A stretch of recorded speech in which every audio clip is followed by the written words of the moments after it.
In 2023, a crack commando unit of retro podcasters joined forces on a panel at LA Comic-Con, but were sent to Comic-Con jail for a crime they didn't commit. These men promptly escaped. Today, still wanted by 80s nerds, they are very easy to find. If you have an 80s nostalgia problem, if no one else can help, maybe you can hire the Night Boyz.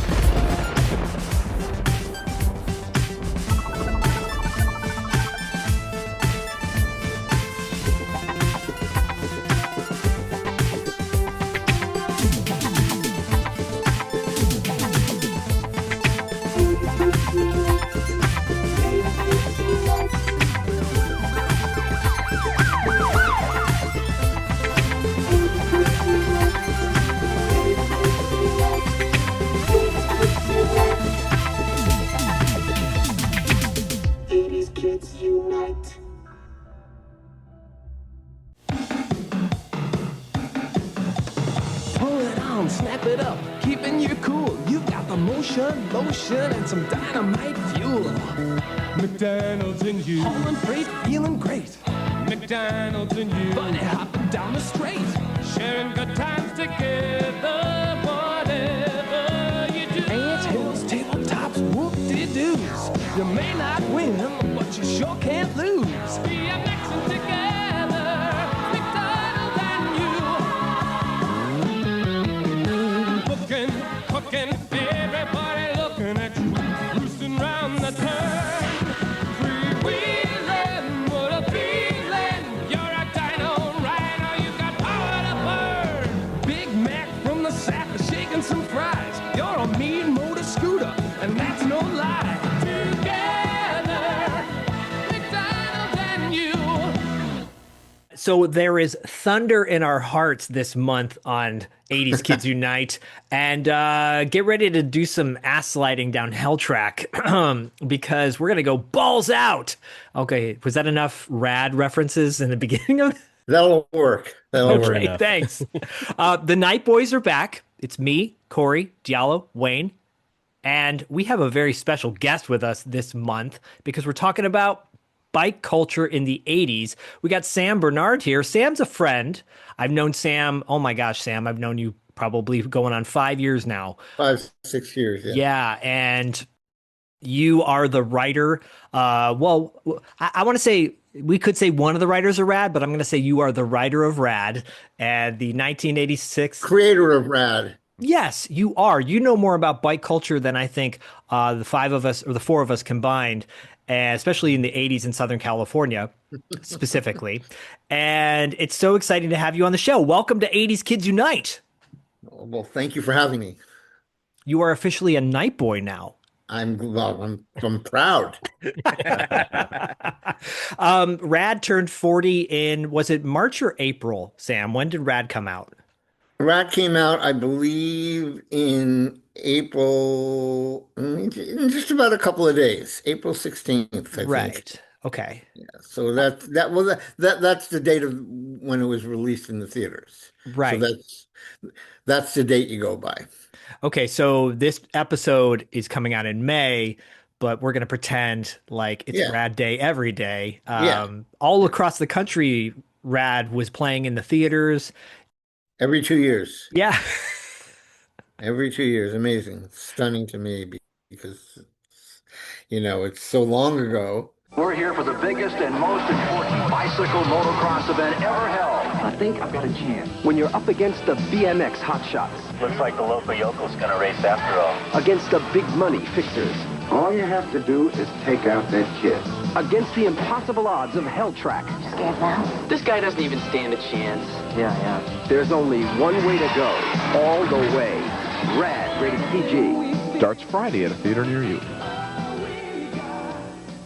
I do want to ask when we really kind of get into stuff. I want to find out what's the furthest you've traveled on your bike, everybody. Like I want to kind of definitely find that out. Ooh, yeah, this is all good stuff. I'm gonna have the most actually. Oh, nice. Not okay. your adult life. I probably will have the lead. It's okay. We're talking 80s, but we can toe dip into the nows. At some point, last episode, it was the Challenger. And Sam, we were talking about the Challenger explosion last episode. And I think. Oh, man. That happened while we were. Yeah. Oh, Yeah, while you were filming? While we were doing post-production. Oh, Damn. Yeah, it was the challenge or not the endeavor, right? I mean, the Right. challenge Yeah. came, yeah. Oh Yeah. yeah, because it was only a few weeks after. Because Yep. I peeked on IMDb that so Rad came out March 28th Oh, it did. in 86. At least that was the first release in the theater. That's kind of like how they go. But yeah, it was only like a few weeks later, a few weeks after. Yeah. Oh, wow. Okay. Yeah. Wow, that's interesting.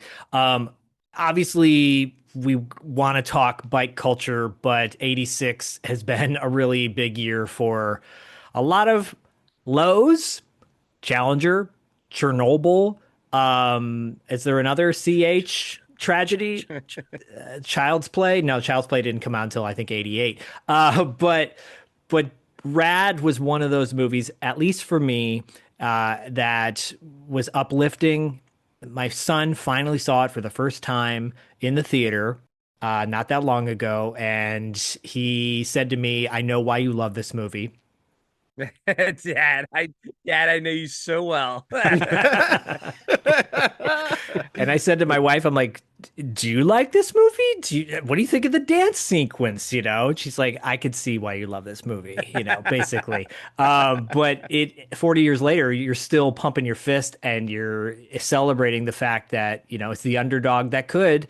And, defying your parents' authority, in this case, just the mom. The dad, Right. we're not going to talk about the dad. But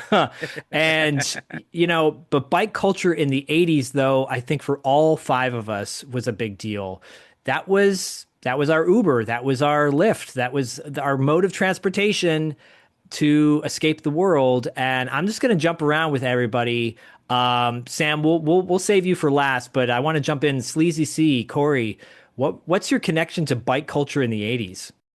Well, it's kind of like I had two childhoods. One was when I would stay with my dad during the summer times, and we were in a very rural area, like, suburbs, but on like right by that ruralness, a lot of woods and everything. And when I was living with my mom during the school year, that's when I would hang out with all my friends, bike to the 7-Eleven, bike, all around our neighborhood, running those streets, but I do think that's going to be a very, connected sort of experience that a lot of us have. So I'll talk about my one in Roanoke. Yeah, So please. I was, when I'd go stay with my dad during the summers, I was by myself. All my friends were back in Maryland. So I kind of had to play by myself. Either it was, playing on my Atari 2600 in my bedroom if it was raining. And if not, I'd go out into the woods because, I just loved playing in the woods. And we did have a bike track, like a loop in like the woods that was in between our backyard and the creek. And I don't know like who built that bike track, how long it had been there, but it was like a little path. So I'd go all around it up and down. And you're basically just in the woods. So, of course, being a little nerdy kid who grew up on Return of the Jedi, I pretended I was a biker scout, riding through the woods and, killing filthy Ewoks and filthy rebels and everything. I was an Empire kid. I Wow. Now for a quick escape on his speeder bike. You won't get away with this, Han Solo. New speeder bike with automatic speed flaps. Action figures each sold separately. Meow. I've got you now. Bad chance. Biker's got your base. I'm in hot pursuit and gaining. Ah, watch this. Open speed flaps and meow. I'm gonna crash. Biker Scout, you're not all you're cracked up to be. New speeder bike. Action figures sold separately from Kenner's Star Wars Return of the Jedi collection. But I pretended I was a biker scout. Such a heel. I mean, come on. How cool is that? How cool is that? The WWE heel. I mean, they are cooler than the Ewoks, let's be honest. Of course they are. Of course they look cooler. But yeah. And then, back at home when I was in Maryland, it's your typical 80s suburbs growing up. Everyone's on their bikes. We all go someplace. You know where we are? Because all of our bikes were there. It's like, oh, they're at that part of the woods or they're at that playground because that's where everybody's bike was. So, and I'm a little bit younger than most of these other guys here. So I was 88, I was 10. So, I couldn't go too far, but I do remember the first time I like rode to 7-Eleven and it was like outside of like that comfort zone of like how far you could go. And it was magical. It was like, awe-inspiring. I'm like, look how far I am. I look at it now. It's like, maybe a quarter of a mile. Yeah. So, it's nowhere, but yeah. So, and I don't remember like what kind of bike I had. I wasn't like into bike culture. I was more into my imagination. So whatever bike I had was a speeder bike from Return of the Jedi. That's what it was. Nice. Yeah. Big question I have to ask you, and I think I'm going to ask everyone this. Did you use a lock on your bike? Did you lock your bike up, or did you just leave it on the ground? Man, we didn't need to. I know, In right? the suburbs of Maryland in the 80s, we did not need to. I've never had a bike stolen in my life. Oh, that's God bless you. I know, right? I know. Then you're not living in Southern California as a kid, clearly.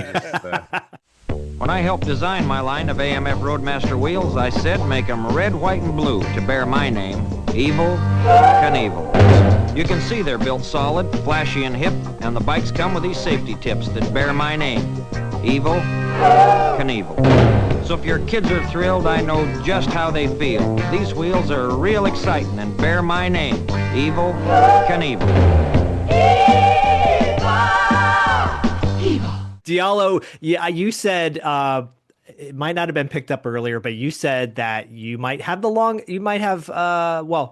we're going to talk about length in a minute, but as far as biking is concerned, you've been biking all your life, right? Yes, I have. Yeah, my adult life, the distances that I've ridden are just ridiculous. I've done 2 full Ironmans and quite a few half Ironmans and couple of quite a few Olympic distance triathlons. So wow. I've read, and just between just the races themselves plus all the training, I've ridden quite a bit. But when I was actually a nerd, man. I mean, I am. I'm a multifaceted person. It helps me get along with people because I can talk about other things, even though my my passion is nerd stuff. But if that's why I didn't get bullied in school, because I could talk sports. Again, so happy for you. Sincerely. I hung out with the geeks and stuff, reading comics, but it's also like I went to Niner games and stuff. So nice. Anyway, but yes, the kid actually, I'm the older of the group. So I kind of, my younger years were in the 70s, but then, the 80s, I think when I went into the 80s, I was like 8. And by the time I left, I was 17 or no, yeah, something around there. So, in the early 80s, yeah. So I was still I was riding my my BMX bikes and stuff. I actually remember getting it for Christmas. It was like this. It was like red accented, and I rode it everywhere. Oh, nice. But in the summer actually I had Little League, and so my parents were typical 80s kids. So my parents were working, and I lived in a place called Pacifica. It was very hilly, and I had to go to either computer camp or go to Little League during the week when they were at work, and I rode my bike, right? And I actually just looked it up because I never really had a concept of how far it was. But I used to ride my dirt bike down this really, really, really, really, really, really, really, really steep hill. Okay. And it was 3 miles from my house to the baseball field. And wow. maybe like 2 miles to the school where the computer camp was. So I did that every day. But then there it is. Computer camp. Yeah. But then going home, I usually had to walk it all the way back up. Yeah. But then there was one time I rode a bike to my friend's house in San Bruno. I don't even know what I was thinking, but that was about 3.5 miles, I think. So round trip would have been, 7 miles or so. Oh, that's brutal. Man. Even on a bike. That's a lot for a kid. So you used to, we used to get around, and we'd make jumps and all kinds of stuff. So I think that bike got stolen that I oh no. Yeah, I think that bike got stolen. I've had plenty of bikes stolen over the course of my life. But yeah, it's we'd have hills, and then we'd also lived in like kind of like suburby kind of area. So and also I remember like when my grandparents moved to a place called Fairfield at the time, it was pretty desolate at the time. So there were a lot of like model homes and stuff, and just like I don't know, we would just like make all these jumps and dirt ramps and all kinds of stuff, Yeah, and dirt ramps. just like power through that stuff. It was good times, good And times. no That was helmets, like right? Like none 1980. of us were wearing Oh yeah, helmets no, back no then. helmets. No. I mean, I still, I said when I ride my beach cruiser, I don't wear a helmet. I probably should, but yeah, that's I've ridden quite a bit in my life. Well, I think we're gonna hear, at least for people growing up in a bigger city, the idea of a hill or a dirt track or something, it was kind of inconceivable because of the fact that you didn't have you didn't have a city to ride around. Like you didn't have that. I'm gonna beam down to the dunes. I'll race you. Street machine. Murray move. Too sweet, easy, just a street machine. Murray move. Road break. Quick stop. What took you so long? Murray moves you faster. We have Corey talking about riding his bike in the forest. Well, in the trees and the forest moon of Endor. Come on now. Sorry. Well, I don't mean I want to be as specific as possible here. But for a kid living in the city, it's a different kind of take on that. And I think also too, like riding your bike is a form of escape, whether it's 3 miles or whether it's right behind your house. But Wayne, did you have a similar experience? Like you were growing up back in the day. We're talking not in Florida, right?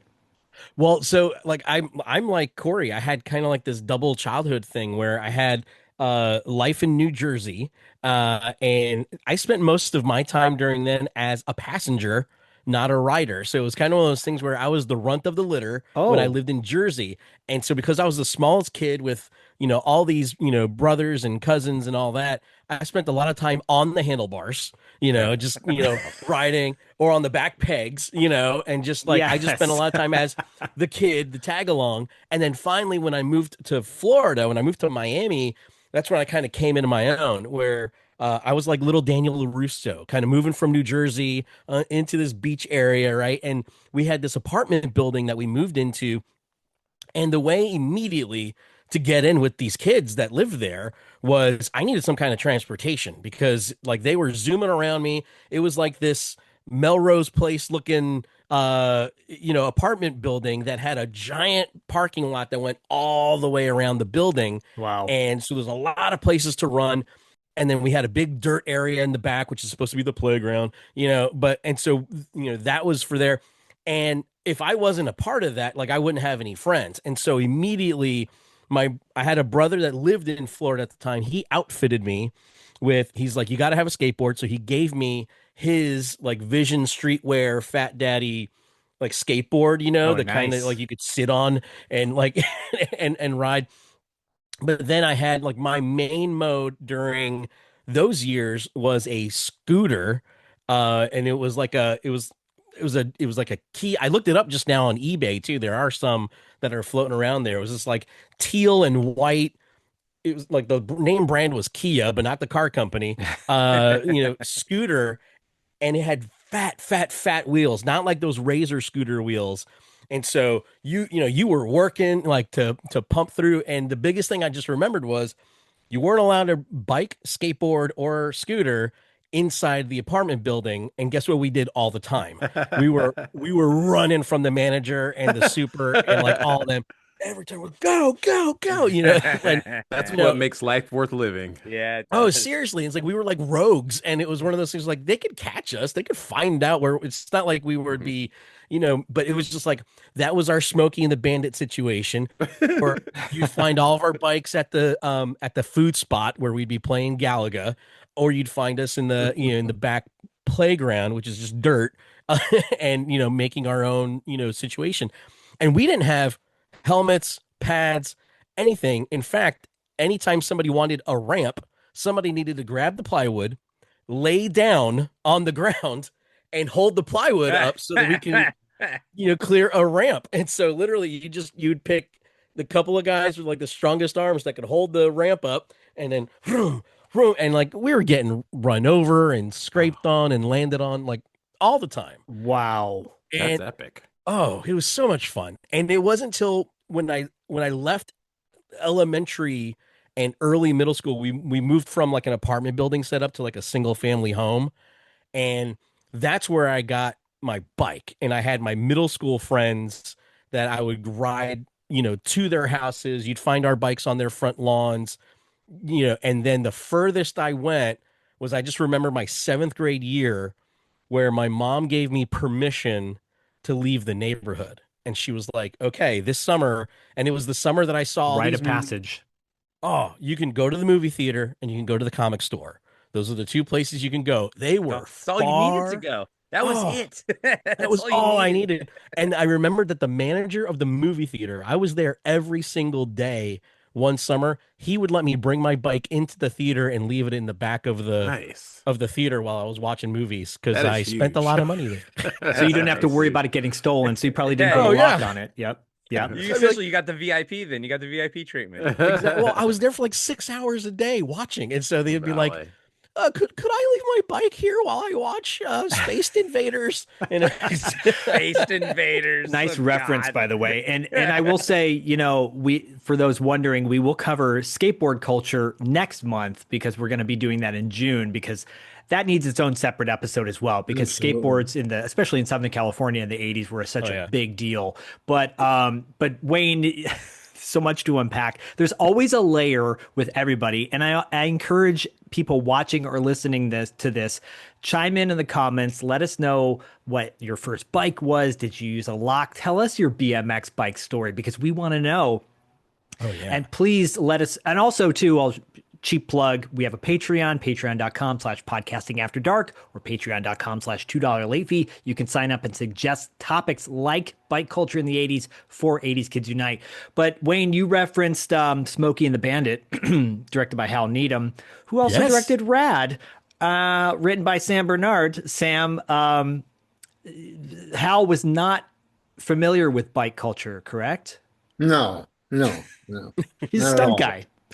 He was a stunt guy. His first words were, "I don't know anything about bikes. I like to drive fast and blow shit up." Right. I mean, case in point, Smokey the Bandit, Megaforce, et cetera, et cetera. Cannonball Run. Right. Yeah. I mean, we can go down that laundry list on Hal Needham. But Sam, your like history of bike culture dates back to your childhood, right? Oh, absolutely. Absolutely. Well, I was born in New York, and so we lived on the Upper West Side, and I had gotten a bicycle for a birthday present. It was a two-wheeler, I mean, and red thing. And my mother would never we lived right in the heart of New York, so I wasn't allowed to ride. I was like 7 years old or whatever. I wasn't allowed to ride my bike until we moved to California.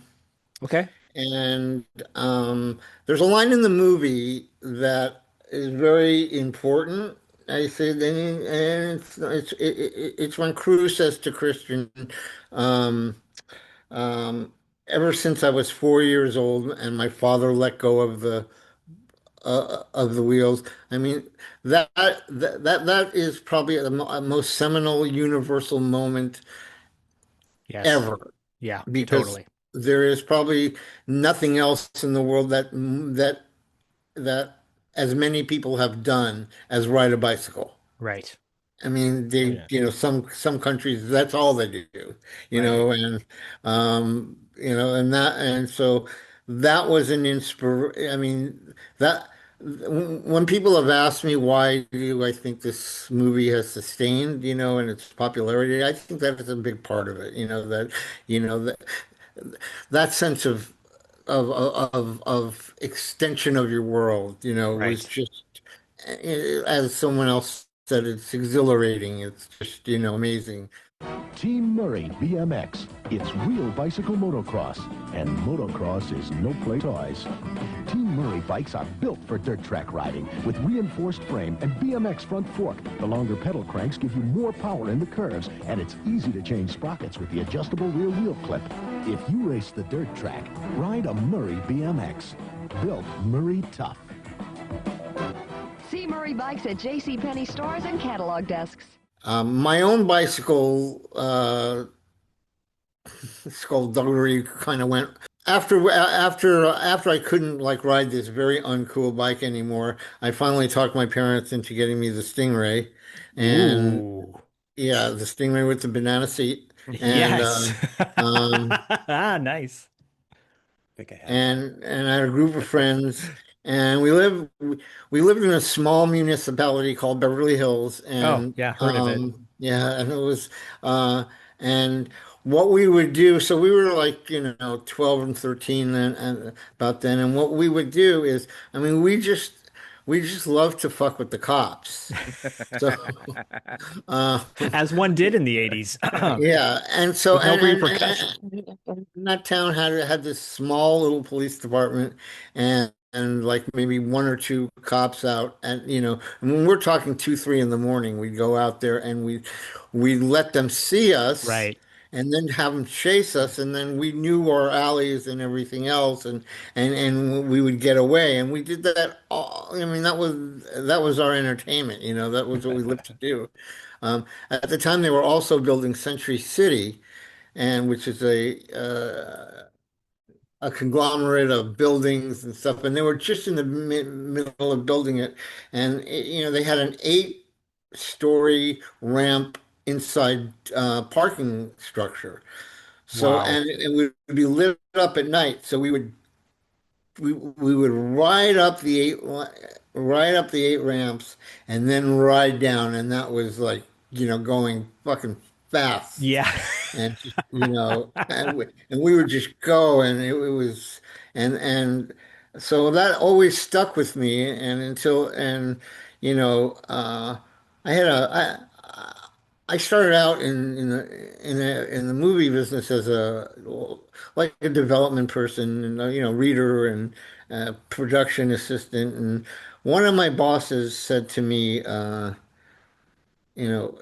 asked him, I said, how do you what do you write? Well, he was a great writer, this guy. And he said, write whatever you know or Yeah. whatever you love, and so I always I wanted to do a bicycle movie, but I didn't know what bicycle movie it was. But I wanted to do something about bicycles because that's what I knew and what I was in my 20s at the time, but it was like something that, was a big part, and never forgetting that moment, that crew talks about, and that had happened when my father let go uh, of the bike, with no training wheels. And Yeah. so I was driving in Santa Monica. I'd already made a movie 315, and Which we covered on Podcasting After Dark, by the Yeah, way. yeah, we did. Yeah, We love way that early movie. on. yep, Yeah, it's awesome. yeah, and uh, was doing a script about Beverly Hills High School, about being a sort of an outcast in Beverly Hills High School for Warner Brothers called Baby Bucks. And so so the agent was like, "Find you got to find your next script. You got to find." He was like, "Because I'm young, and you know." You can only hold on so long in that business. Youth is the golden cup. Right.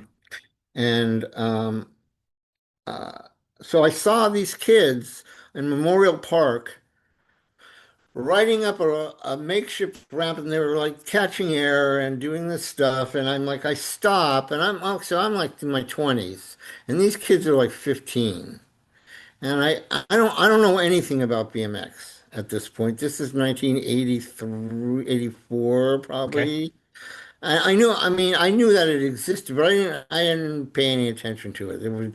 I was off doing other stuff, but I saw these kids. I stopped and I tried to talk to them, and they really were like non-verbal, basically. Wouldn't tell me what it was, wouldn't really engage with me. I just was kind of curious, what is this, 'Cause they had these makeshift ramps, and then they would be going, you know, 15 feet in the air and landing. And I'm like, wow, that was new to me. I Yeah. mean, sure, there were people that would do crazy stuff on benches, but not like that. Not like the BMX thing. And so the next thing I did is I went over to what was called Hans Ort. Do you remember? I don't know if you remember Hans Ort. No. It eventually turned into the Beverly Hills Bike Shop, but it was it was the bike store that people went to. I think you can look it up. It's legendary. Okay. And I um I went to the guy behind the counter and I told him what I saw, and I said, "What is that?" He takes off a magazine, and I think it's called BMX Plus, and he slaps it down in front of me. He goes, "Is that it?" And I said, "Yeah, that's it." So I buy it, and I go to Robert Levy, who I was actually living in his guest house, and he had done Smoking the Bandit with Hal Needham, and I said, we got to take this to Hal Needham. I think this is something that he would love to do. Yeah. Anyway, Yeah. to get away from the RAD center, that was the evolution of RAD, and that's how it happened. And once Hal said he would do it, he would do it for a lot less money than he usually spent. He usually spent millions upon millions on blowing shit up and Oh yeah. driving fast cars. Look at Megaforce. Yeah, well, we can. That's a whole other There was conversation. also. I mean, he just listen. He did what he did. He did certain things really well, and other things he didn't. But he really took to this, and he really enjoyed it. And in the aftermath of RAD, I think he was quite disappointed that it wasn't as more successful at the time. And I think he's smiling down now, knowing how it's become this, cult favorite. Oh And yeah, I gotta say, like, you know, so many of the movies we love or that we talk about or we reference on all of our shows, a lot of them did not start out strong and they built this cult following. Right. Case in point, The Thing. I think it's probably the biggest example of a cult film kind of becoming not a non-cult movie because it became so Right. popular. Right. But I think Rad, it's like this universal thread with especially fathers, like you said, letting go of the handlebars. I mean, we can all relate to that in some respect. Whether it's a mom or a dad or an uncle or a grandfather, someone holding that bike, right? It's a seminal moment, and it's the first moment of liberation. And of course, Right. It expands your universe, and of course, it's forgotten pretty quickly because the next thing you're thinking about is going to be what car you're going to get. Yeah. But Or like the adventure you can go on, like Corey saying, going to 7-Eleven, or well, Diallo yeah, riding that's three and a it. half miles or whatever. Yeah, I mean, it was amazing. It does. It opened up my life and everyone else. Just rode our bikes. That's what we did. I mean, Yeah. Yeah. And did you know, so you're talking about BMX bike culture and Eddie Fiola, who was in RAD, but he's also, the stunt double for Crew Jones in the Yeah. movie. Were you familiar with Eddie Fiola at the time? No, not at all. Okay, so he hadn't even really come upon the scene until No. He tells the story like that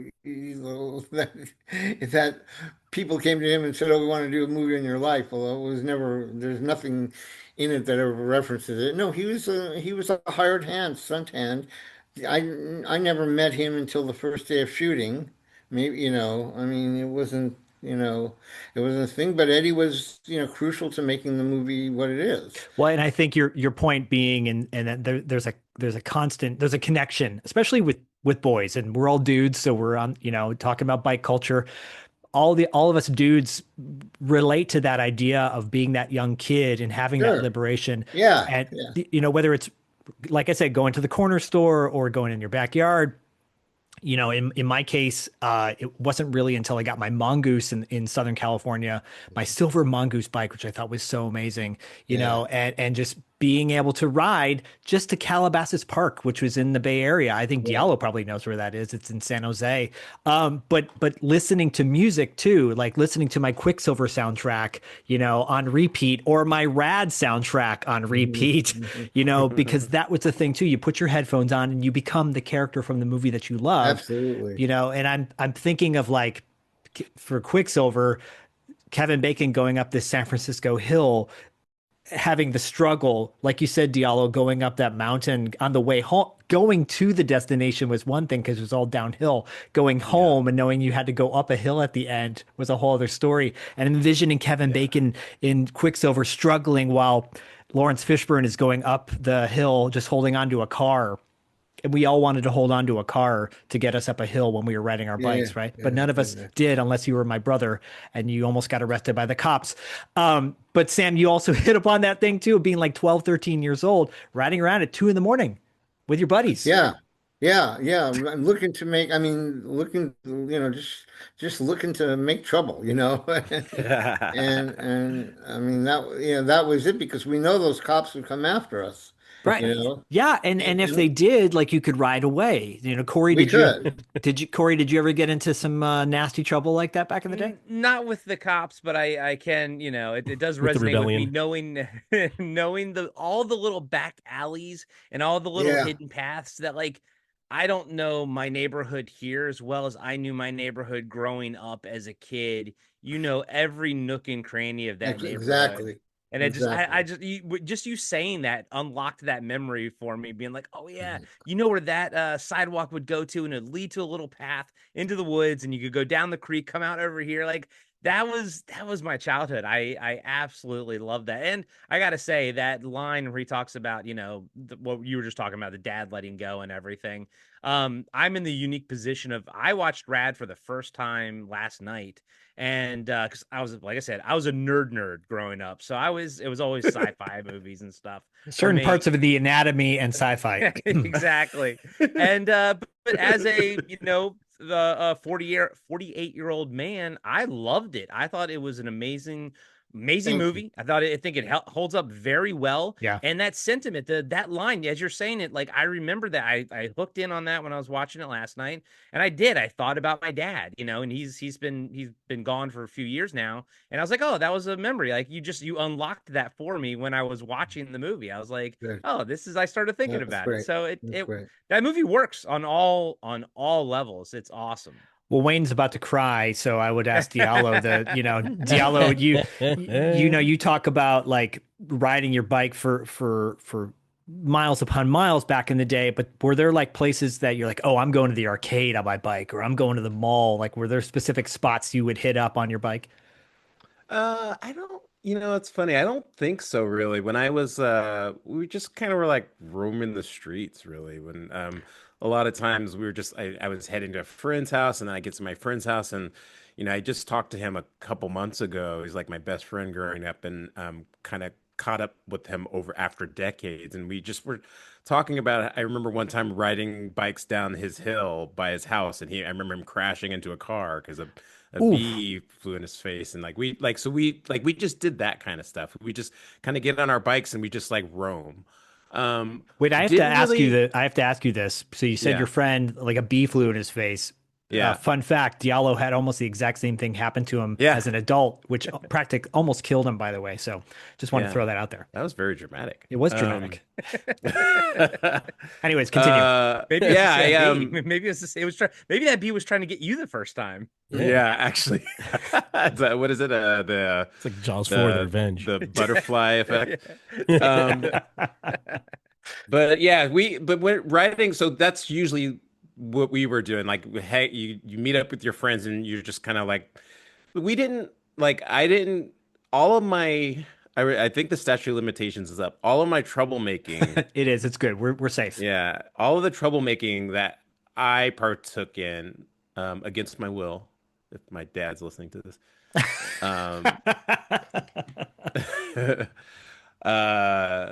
took place on foot. or when I was a little older in my friend's car. So we have some stories that you shared on 80s Kids Unite. Yeah, I have. So we didn't like riding bikes was actually very innocent. Like we got on our bikes and we were just, just riding, doing stunts and jumping over things and finding trails and like we were doing all that kind of stuff. It's very, very, very innocent, very, nothing, Yeah, but nothing being that your came own with it. action hero, I think is a very important thread that we were all able, boys, girls, whatever, we're all able to be our own action heroes once we learn how to ride a bike. You could do those Yeah. things that you thought were impossible. It is that rite of passage, like you said, Sam, becoming, like breaking through, not breaking the ice, not to be cliche, but it is true. Wayne, you probably did all those same things too, but did you ever sustain an injury back in the day on your bike? Well, yes. So first off, number one, I wasn't crying. You were crying. I was crying. I cry all the time. I'm a big baby. But so I didn't have that experience of like my dad, letting me go and like teaching me how to bike because I lied to get my bike. And so when I was begging for a bike. I was begging, like, we lived in this neighborhood now. I wanted a bike. And literally my parents were like, you don't even know how to ride a bike. And I go, yes, I do. And then I got a bike and I had to figure out how to ride a bike. And so, you immediately go on YouTube and like how to ride a bike. No, not in 1983. I know. In an a lot of encyclopedia, jobs I'd be like that, actually. Bike riding. I rented RAD. No, what I did was, what I actually had to do was like I had to teach myself. So what I would do is I would take my bike, go around the corner, and teach myself how to ride the bike. You had to be your own daddy. You were your own daddy. I have to learn how to ride a bike now. And so I'd hop on the bike, and all my injuries happened while learning. Like I'd come back. I've got myself into a situation. I got to learn how to ride a bike now. You guys are talking about your mongooses and all that stuff. I had a Huffy, and then my that's old. That's Toys R Us, dude. Dude, That's where I got it. Huffies are legit, man. Oh. I think I might have had one of those at one point. The whole side handlebar was scraped because I'm riding the bike and like going like this to like onto a fence. So you're saying your And tassels were grinded off, the tassels on your bike? Yeah, all those things were gone. The training wheels were off, but the whole time all those injuries happened every single time I was trying to like teach myself, and I'd use the fence as the way to kind of keep myself up, fence. I'm like, I got it. That's how I roller skate, by the way. That's how you got your work ethic. Is like when you start hitting down a hill, and like that was the best because it was just one of those things where you were, whether it was a ramp in a parking lot or it was like a hill with a train track at the end, like any of those things, you're going down. And I'm like, listen, I think we tightened the brakes, but we're about to find out. And that's where all that stuff, the scrapes and the scratches, my pants, just like I looked like a stuntman because it was like you'd come back home bleeding and elbows hurting, and you couldn't tell your parents you got hurt because then you wouldn't be able to go out the next day. And so I'm like, I'm fine. Wayne, your story is hilarious to me because it sort of like typifies like Gen X, like in the workplace today. I always hear like Gen X's that work with like like Gen Z people, and like the Gen Z people like always need like everything spoon fed to them. And I have a friend, she's always like, yeah, tell it, like she wants to just say figure it out. And it's like you like that what you just said is like what like we kind of how we grew up. It was just like, I don't know how to do it, but I'm just gonna figure it out, Yeah, that's the beauty of the evolution of bicycles and how it turned into BMX and then mountain bike. I mean, it really is. And there is that scene in RAD where Crew is trying to do his flip on the ramp, and he has to do it over and over and over. And in 1986, when the movie came out, obviously, that was par for the course. Like you're saying, Wayne getting injured and hurt, that was no big deal. Nowadays, culturally wise, families they would never let their kids do that, or if they would, we're talking rural America, just go out and do it, But here, you have helmets. He did have a helmet on. I mean, I don't know if that would be the proper helmet to be wearing. Well, it kept them alive, so yeah. But I will say too, didn't have I think my dad did guide me on the handlebars, but I would always sit on my dad's handlebars on his 10 speed, and he hit a rock one time and I flew off the bike and got a double black eye, probably concussion too. And that's I'm still here to tell the Sure. story. Wow. But there did you anything? die? Yeah, did you die? Short-term memory loss, but anyways, so Sam, I want to jump into this really quick as we start to wrap up. Rad turns 40 this year, but you have a graphic novel that's going to be hopefully produced. There's a Kickstarter for it. Can you tell us a Yeah. little bit about the graphic novel Hell Track? Hell Track is basically going to be the story of Rad, but it's going to have its own flavor. Okay. And I didn't write the script to it because I don't know how to write scripts for graphic novels. Um, and it's just out on Kick. I think it's just coming out on Kickstarter this week. Yeah, the link is in our show notes to support the Kickstarter to be a part of it. I'm definitely going to back that thing. It's actually really being produced by Bill Allen and his partner Todd, and it's exciting. And what we're hoping to do from there is we've developed a a show to be either something we will either bootstrap it on YouTube or try and sell it to a platform, and uh, based on based on Crew Jones on CJ, Cool. um, and having the graphic novel be the springboard for it. That's wonderful. That's a really smart way, Corey. Wouldn't you say that's a great way to kind of launch an Oh, hell independent yeah. project?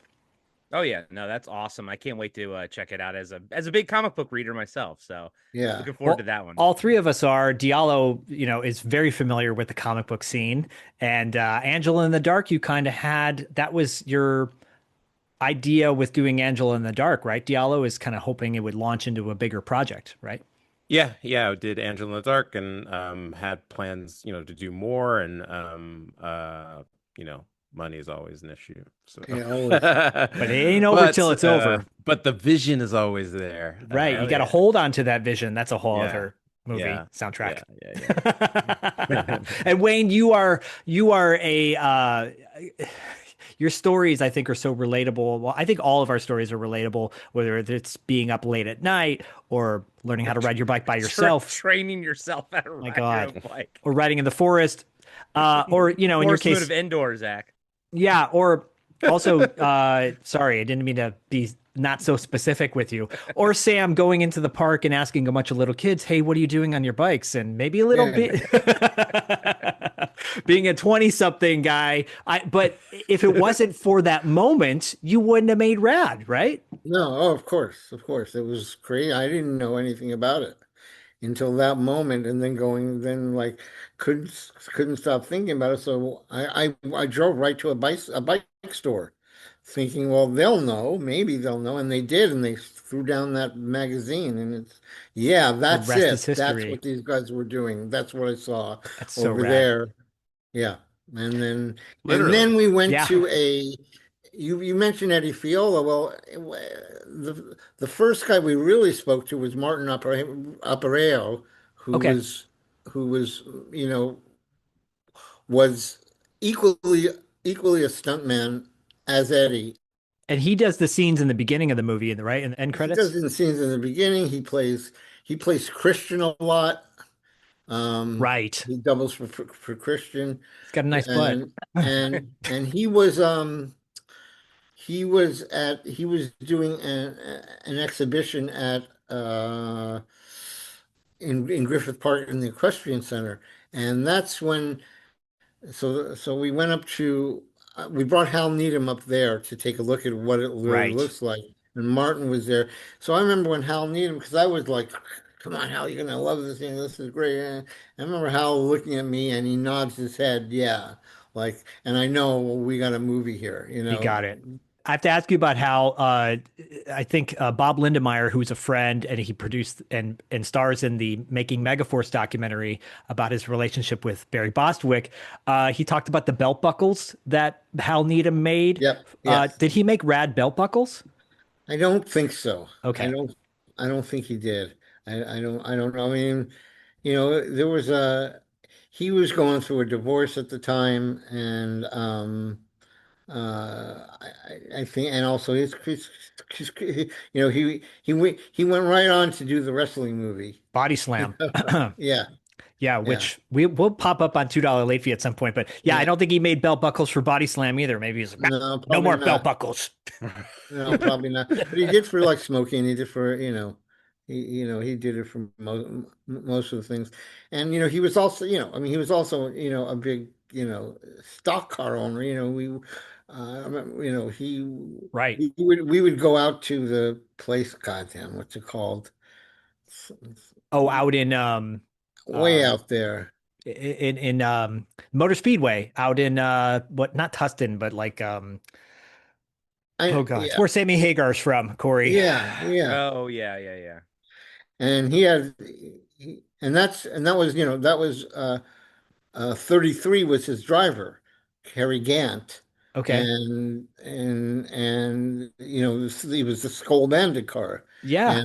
And that was 33, which was Crew's number. Right. Oh, that's cool. That's a little fun fact. And yeah, and you can get from Bill, you can get a duplicate uh, plate for it. Yeah, well, when Bill comes back on $2 late fee with you, by the way, we will put links to Bill's shopping his website so he can make some coin from that. But I have to ask you, so Hal Needham, not the biggest rock fan because, Megaforce has that kickin' song Megaforce by 707, and Rad has an amazing soundtrack.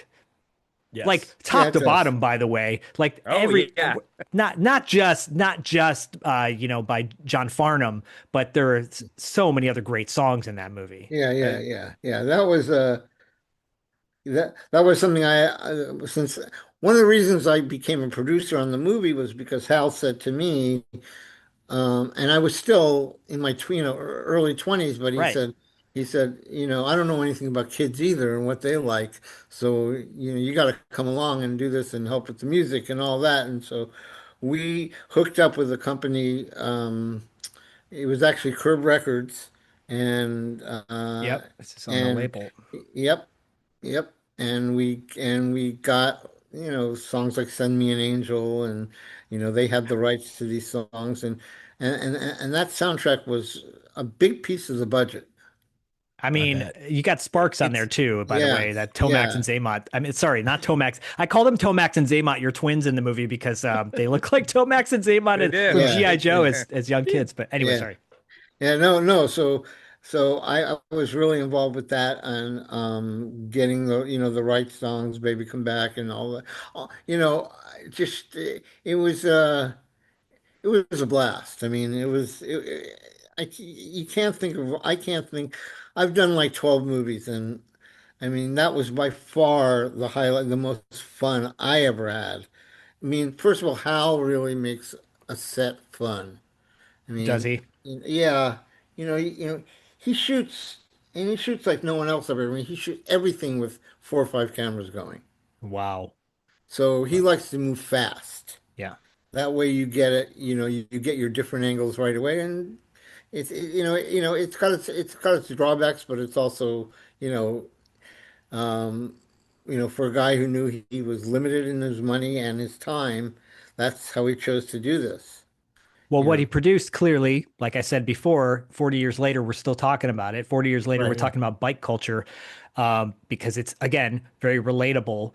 And I shed a tear inside knowing that it's just not the same anymore, because kids are just not drawn to bicycles the way they were back in the day, and it's just not the same. But it makes me to this day still want to get on a bike and go riding around my neighborhood. Sure. Yeah, there's your dog. Yeah, she wants to. Actually, she rides in the bike. For Diallo knows this, and so does Corey. I've spotted you out on the roads on your bike every once Right. in a while. I'm now the dog dad because that's So what I do. I That's hadn't awesome. ridden a bike in like 20 years. Then I come visit Zach, and he's got me. We're riding down Pacific, and like cars are coming, and I'm like, oh my god, Yeah, I'm sure I've seen you guys because I used to. Unfortunately, I've had two bicycles stolen in the last 10 years. So Yeah. I mean, they just Same. come and they just Exactly steal the them. same. Yeah. It's a thing now. I mean, I remember when Diallo had his bike stolen basically off his My balcony. balcony. Yeah. Yeah. Yeah. They Oh God. climb it. They climb the balcony. Yeah, yeah, they Yeah. climbed the balcony. I was torn by that experience because I was actually wanting to get rid of the bike anyway, and I just kind of didn't know what to do with it. But then at the same time, I was like, Fooled felt you. violated, you know? It's Felt like, violated. yeah, but I'm like, oh, but then they kind of got rid of course. it. I mean, that's a whole other episode. I was going to tell you that when we were talking about the soundtrack, back when I was in high school and I worked at a video store, we weren't allowed to show movies. The owner of the place wanted the trailer, tapes playing. But every time he left, immediately we'd pop in movies, and the whole time that he was there, and RAD would be on my rotation because of the soundtrack in the movie. It just was so great, and the music was so good. But yeah, RAD was one of my things, and I hadn't seen it in a long time. I hadn't seen RAD probably since I was in high school or college, and I was inadvertently I was watching the movie with Corey at the same time last night, but not together. We were watching it again, and it was still so great. Well, also kudos to Utopia for releasing it in the theaters every 2 years. Which is such an honor. It's so amazing. Did they own the rights, Sam, to that? Yeah. Okay. Yeah, they own all the rights. Yeah. Well, let's keep it going so Sam can, one, get Helltrack made into a physical comic book so we can all read it. Physical and digital. I know some people like to read on their Kindles or whatever, but and then we can get the series made. That's step 2. And then 2A, you and Bill will come on and talk a little bit more about that project. We'd love to. And also I'll get you in touch, like I said, with the guy who just is doing it. And he's really interesting, and he has and he can give you a lot more information than I can on the well, you gave us a lot as it is, man. just talking about, I think we can all relate to so many of the stories that we all shared on this show. Sure, And sure. for those that are watching again and listening again, let us know in the comments. Let us know on our Instagrams. There's links in the show notes to everybody. And again, the Kickstarter for Helltrack is in the show notes, so you can support that and get it. I know there's autographed copies available too, and blah, blah, blah, all that good stuff. Right. It's funny. It's the little engine that could. And like you said, Hal Needham's looking down on this, and he's with a big smile on his face going, why can't they say the same thing about Body Slam? Right. I do. Well, he even said Hal there was a retrospective of Hal's movies at the Aero Theater. Yes. About 11 years ago, right before he passed away. I think he passed away, I guess, in 2012 or something. Okay. Anyway, it was a while ago, so it was even longer ago than that. And he says, out of all the movies, Smoking the Bandit and Cannibal Run, he's always being approached by kids in reference to RAD. Yeah, and I think a lot of that has to do with the fact that, like I said many times, and we all clearly are sharing from our childhood, it's relatable, you know. Yeah. I don't think Burt Reynolds in Hooper is as relatable to Crew Jones and RAD, but it's still damn entertaining. I mean, come on, it's Burt Reynolds. Hooper's a good movie. Hooper's great. Yeah. And if you all that's like kind of low, as the kids say, low key. It's one of those under the radar films that don't get mentioned. Body Slam, it's okay. I love it, but if you're not a wrestling fan, watch it for Tony Roberts. Yes. And Dirk Benedict if you're a Battlestar Galactica fan or an 18 fan. Oh yeah, sorry, that too. And both. So, okay, I want to just thank everybody for being on the show. This has been great. Sam, thank you for being on with the Night Boyz. Yeah, you're an official Night Boy now, so we need to get you a Night Boy t-shirt. We'll go and we'll have lunch. Yeah, I'm looking forward to that. And everybody watching, again, we live this time of nostalgia because it makes us feel good, and we need feel good things now more than maybe we have in a very long time. So keep that flow going with all the positivity, and we'll see you next time on 80s Kids Unite. And thank you for having us. And Oh, yeah. For promoting and for sustaining it. Well, let's keep it rad, and well, let's go. Hey, let's all go ass sliding together. Great.